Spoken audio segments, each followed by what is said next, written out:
Salut à tous, alors aujourd'hui on va casser un peu la glace sur le sujet de la perspective. La perspective linéaire c'est un gros topic et c'est absolument immanquable pour un artiste. Donc on va commencer par un point, 2 points, 3 points, 2 points à la verticale en mode illusion 3 points, et puis on fera un petit jeu à 5 points. 100% des artistes devraient absolument connaître tout ça, et sans quoi il est absolument impossible de faire ce type de peinture un petit peu plus complexe, ou alors ce type de peinture encore un petit peu plus complexe si on a des bâtiments, etc. En gros, la perspective linéaire, c'est un formalisme mathématique, mais dans l'espace, il n'y a pas de calcul, et évidemment, c'est vraiment un incontournable. Donc on va commencer de suite, prends un crayon, une feuille de papier, abonne-toi à la chaîne si tu l'as pas encore fait, et puis c'est parti. Donc les perspectives, il y en a plusieurs types. Il y a 1 point, 2 points, 3 points ou 5 points. Globalement, en perspective, il y a toujours une ligne d'horizon. La ligne d'horizon, tu peux la faire à la main ou te servir d'une règle. Là, on va faire plutôt les choses à la main parce que c'est petit, mais sinon, effectivement, je te recommande vivement quand tu fais sur des peintures plus grandes, des dessins plus grands, de tracer tout ça à la règle pour beaucoup plus de précision.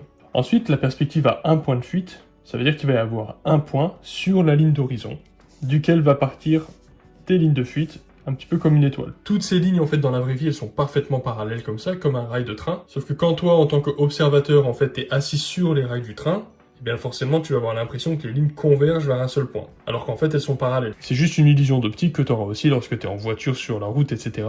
Alors que dans la réalité, toutes ces lignes sont parallèles les unes aux autres. Bref, lorsque tu fais par exemple une boîte quelconque, en perspective un point de fuite, c'est très facile, puisque en fait, tu vas pouvoir noter que les lignes de profondeur. Toutes les autres lignes, c'est-à-dire celle-ci et celle-là, elles sont en fait horizontales et verticales.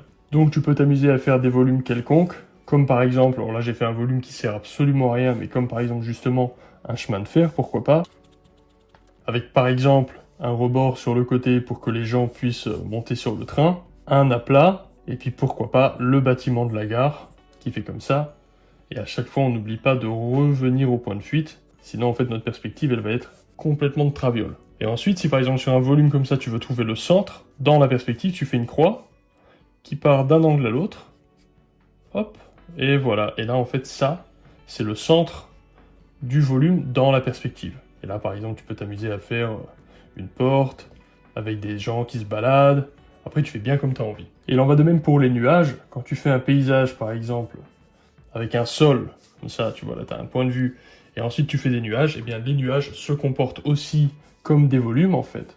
C'est pour ça que lorsqu'ils sont plus proches de nous, on va pouvoir voir leur dessous, et lorsqu'ils sont beaucoup plus éloignés, comme ceux qui sont très proches de la ligne d'horizon, par exemple, et bien en fait, la partie qui est dessous, tu la verras vraiment tellement presque pas, qu'on peut parfois même ne pas la considérer. Et évidemment, plus tu vas te rapprocher, et plus c'est la partie de dessous que tu vas voir.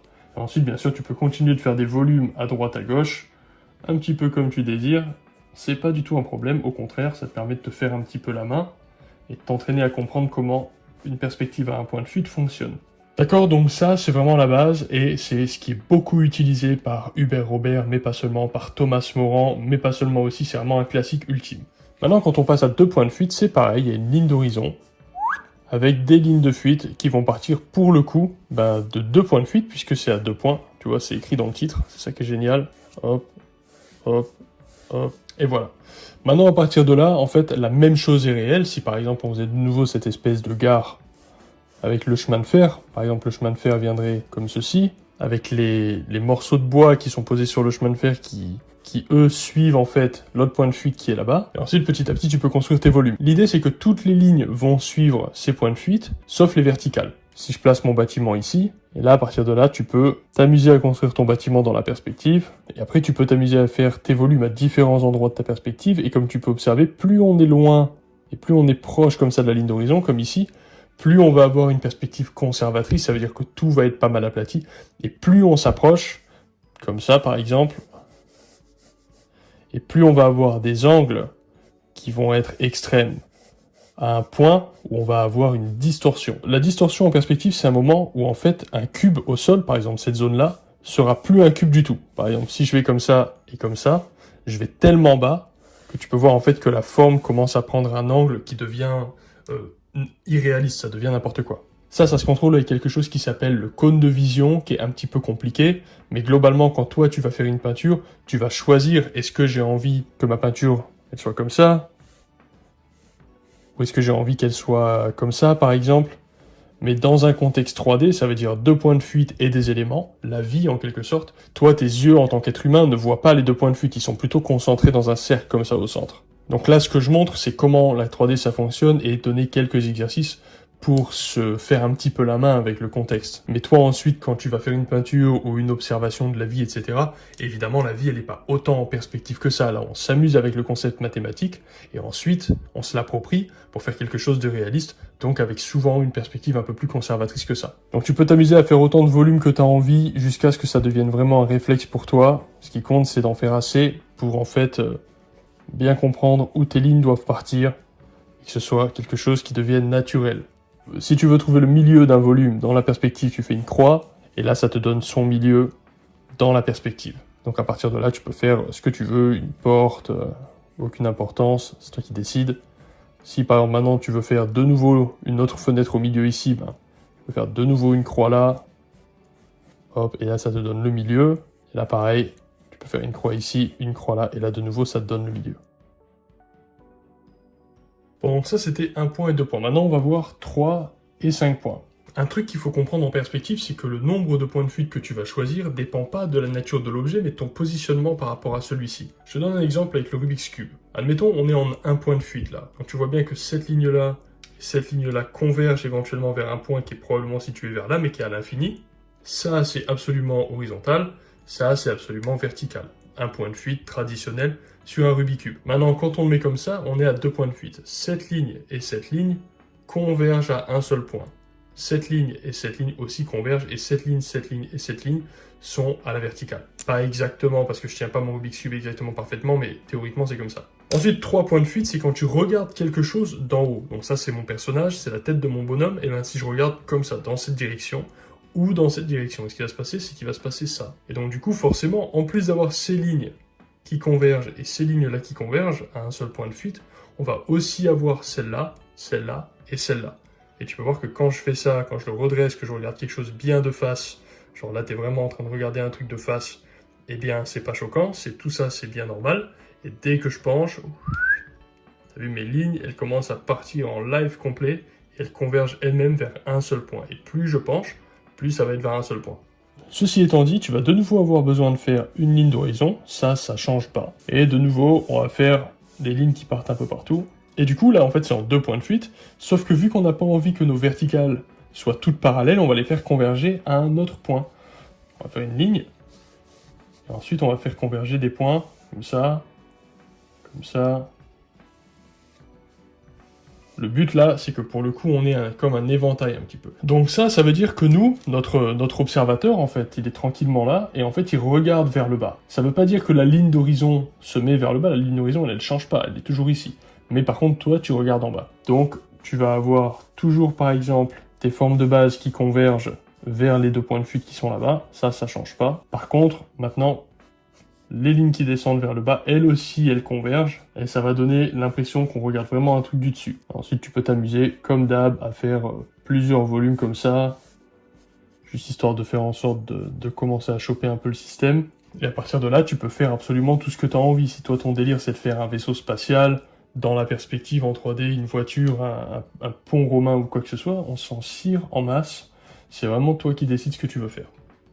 On va faire maintenant exactement en 3 points, mais on va faire l'opposé en 3 points.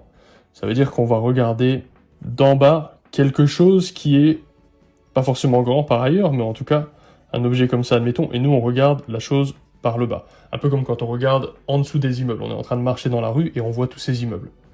Donc le principe est le même, tu fais tes 2 points de fuite avec tes lignes de fuite qui partent, et ensuite le 3e point de fuite qui lui est en haut ou en bas, pour le coup va être en haut, et je vais le faire relativement proche pour accentuer un petit peu l'effet. Donc là ce que je fais en fait c'est que je mets un trait central, ensuite je place une ligne arbitraire, c'est moi qui décide l'intensité de ma perspective, ensuite je trouve un point au milieu, puis un point au milieu là, et hop, proportionnellement je vais avoir une ligne de fuite qui se ressent correctement. Et de même, je vais par exemple diviser ici en 2, puis en 2, et voilà, comme ça, tac, puis en 2,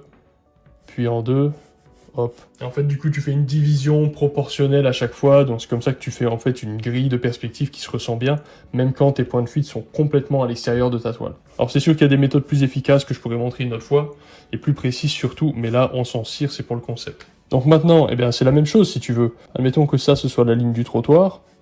Pourquoi pas, parce que c'est un classique hein, de faire la ville comme ça, en perspective, ça rend bien. Et là, du coup, nos bâtiments, eux, convergent vers un point de fuite qui est vers le haut, et qui va leur donner une sensation de grandeur. Là, de nouveau, on voit une belle distorsion, ça veut dire qu'on commence à sortir trop du champ de la réalité, et on va toucher les limites mathématiques du système, en fait. Je note qu'il est possible de faire un effet 3 points de perspective avec 2 points, sauf que là, ça serait un petit peu différent, parce qu'on aurait en fait la ligne d'horizon ici, comme d'hab, hein, ça change pas, et puis on aurait un point central, puisqu'en fait, du coup, c'est en un point, et ensuite, tu auras un point en dessous, qui vient irradier comme ça. Donc en fait, c'est 2 points, à la différence qu'au lieu d'être 2 points sur la ligne d'horizon, c'est 2 points qui sont verticales comme ça. Et du coup, tu vas avoir des lignes qui convergent là, des lignes horizontales, et puis des lignes qui vont vers le point de fuite central. Donc celui-ci, il est un petit peu plus étrange que les autres, dans le sens où en fait, c'est 2 points de fuite, mais puisque tu les mets sur la verticale, ça donne un effet de 3 points. Ça donne un effet comme si on regardait vers le haut ou vers le bas. Et là, de nouveau, on voit une grosse distorsion, parce que là, en fait, mathématiquement parlant, cet angle ici, il est censé être à 90 degrés. Et là, évidemment, ça se ressent pas du tout comme étant un angle à 90 degrés. Ça veut dire que je m'éloigne trop de mon cône de vision. On peut voir très facilement les effets des différents angles, et donc des différents cônes de vision, lorsqu'on utilise un objet tout simple comme celui-ci. Tu vois, là, typiquement, on est sur le grand angle de base de l'iPhone. Si je fais en x2, je vais avoir une perspective beaucoup plus conservatrice, même quand je me rapproche, tu vois, toutes les lignes sont quasiment parallèles, on a un peu de perspective, mais pas beaucoup. Et si je vais en ultra grand angle, alors là, par contre, on a une perspective, ça part complètement en sucette, et quand je me rapproche des coins, on a cette fameuse distorsion dont je parlais. Si l'angle était encore plus grand, la flèche qui est juste ici partirait encore plus en vrille, et c'est pour ça qu'on a ce type de résultat, en fait. Alors, le 5 points, c'est encore un peu différent. Le concept, en gros, c'est une sphère dans laquelle tu peux mettre un viseur, un point central, un point de fuite gauche, un point de fuite droit, un point de fuite haut, un point de fuite bas. Et ensuite, tu vas les rejoindre comme ça. Je fais une version très petite, vite fait, et ensuite je ferai une version plus grande, mais pas exactement de cette façon. Donc ça, c'est vraiment le 5 points de fuite le plus brutal possible. Ça veut dire que tu vas avoir une perspective de gros cow-boy. Et ensuite, au centre, tu vas avoir une perspective qui s'irradie. Donc tu vois, là, ça commence à être un peu plus compliqué, mais c'est marrant. Et ensuite, à partir de là, tu peux faire des volumes en fait qui vont avoir cette courbe, un petit peu comme s'ils étaient tellement grands qu'on les regardait au travers d'une lentille. Tu sais, comme quand on regarde au travers d'un Judas dans une porte ou un truc comme ça. Donc t'embête pas à faire des trucs trop complexes de suite, puisque de toute manière, tout ce que tu vas trouver dans une illustration, c'est que des versions plus complexes de blocs en fait. Donc maintenant, on va en faire un peu plus grand. Et pour le coup, on va le faire un petit peu différent, parce qu'en fait, je vais les éloigner, ces 2 points, puisque là, on est en 5 points, on peut commencer à faire un peu ce qu'on veut. C'est tellement irréaliste, en fait, on s'amuse avec la théorie. Et donc maintenant, je vais essayer de faire un truc un peu dans la même idée. Et je vais essayer de prendre le temps de faire des courbes pas trop moches, parce qu'effectivement, c'est un peu galère. La plupart des gens qui utilisent des 5 points de fuite le font par informatique au niveau de la grille, parce que la grille est un petit peu difficile à dessiner. Ok, t'as compris l'idée. On va faire pareil en bas. Magnifique. Maintenant, on va placer notre ligne verticale centrale. Et je vais faire pareil. Je vais faire des genres de cerceaux courbés comme ça. Donc effectivement, l'idée, c'est d'essayer de s'appliquer un peu, parce que sinon, ça part vite en live.